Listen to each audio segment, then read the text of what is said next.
Let's discuss human intimacy.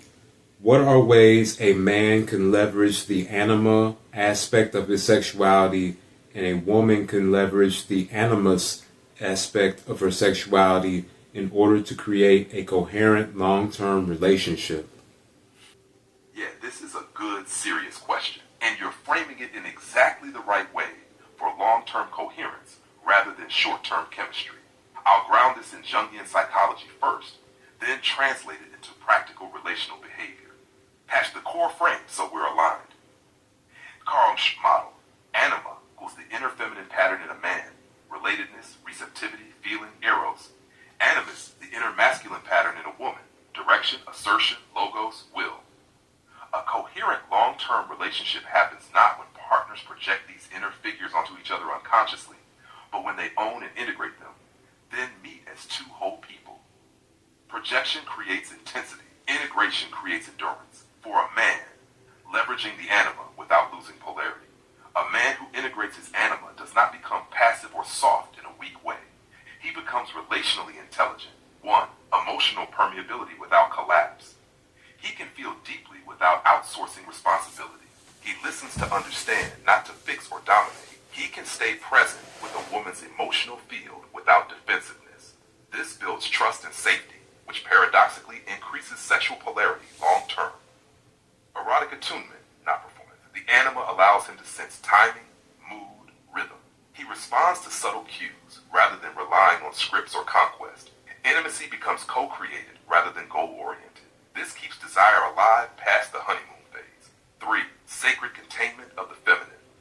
He does not ask his partner to be his mother, therapist, or emotional regulator.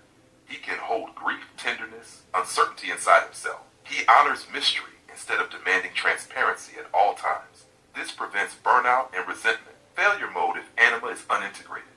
The man becomes emotionally armored. The woman escalates emotional intensity.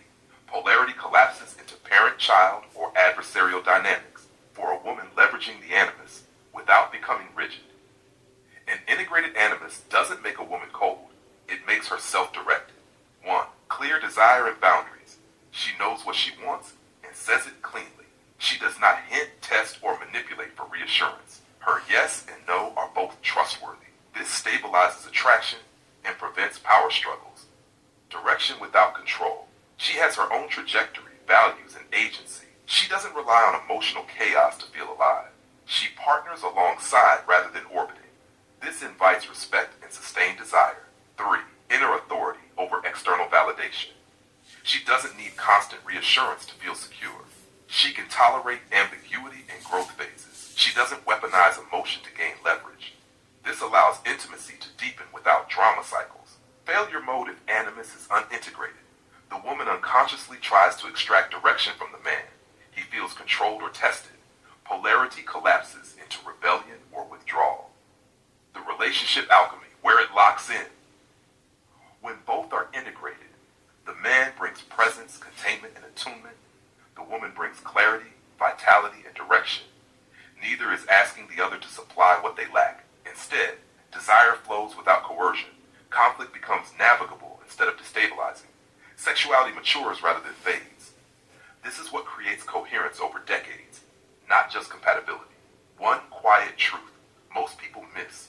Long-term intimacy doesn't die from boredom. It dies from over-projection. When anima and animus are owned internally, your partner remains interesting. Polarity regenerates naturally. Love becomes less dramatic and far more erotic.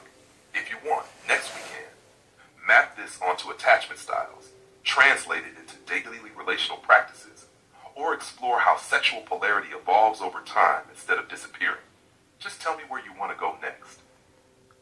Let's keep it directed toward attachment style. Attachment is where anima and animus either mature into coherence or regress into survival strategies. I'll frame this through attachment theory as developed by John Bowlby and expanded by Mary Ainsworth. Then show how anima and animus integration stabilizes each pattern rather than trying to fix it through the partner. First, secure attachment is what integration looks like in motion. A securely attached man has access to his anima without drowning in it. He can feel, name, and regulate emotion while remaining self-led. A securely attached woman has access access to her animus without hardening. She can assert needs, set direction, and tolerate uncertainty without becoming controlling.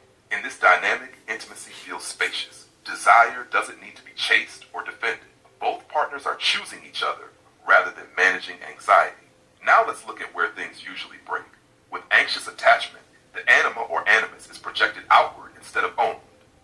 An anxiously attached man often disowns his anima. He feels deeply but lacks inner containment, so he seeks regulation through closeness, reassurance, or emotional intensity. His sexuality becomes fused with approval. An anxiously attached woman often overprojects animus. She looks to the relationship for direction, certainty, or meaning, then escalates emotion when that direction feels threatened. In both cases, desire gets tangled with fear of loss. Integration here means the man learning to hold feeling without urgency, and the woman learning to self-direct without anxiety-driven pursuit. With avoidant attachment, the opposite happens. The inner figure is suppressed rather than projected. An avoided man blocks anima access. He stays competent, calm, and independent, but emotionally distant. Intimacy feels invasive because he hasn't learned to host feeling internally. An avoidant woman suppresses animus. She may appear easygoing or adaptable, but avoids clear wants, boundaries, or direction to prevent conflict or dependency. Sexuality can feel detached or compartmentalized. Integration here means the man allowing vulnerability without collapse, and the woman allowing assertion without fearing disconnection. The most volatile pairing is anxious avoidant because anima and animus are both externalized. The anxious partner tries to pull closeness or certainty from the other. The avoidant partner tries to preserve autonomy by withdrawing. Polarity becomes unstable. Desire spikes and crashes. Long-term coherence fails not because of incompatibility, but because neither partner is relating from an integrated inner structure. Here's the quiet pivot point that matters most. Secure attachment is not created by finding the right partner. It's created by reclaiming the inner masculine or feminine function that attachment wounds forced outward. When a man can self-soothe, feel, and stay present, his anima stops haunting the relationship. When a woman can choose, direct, and self-validate, her animus stops testing the bond. At that point, intimacy shifts from regulation to resonance. Sex becomes expression rather than reassurance. Conflict becomes information rather than threat. And the relationship no longer has to carry the weight of unresolved inner figure.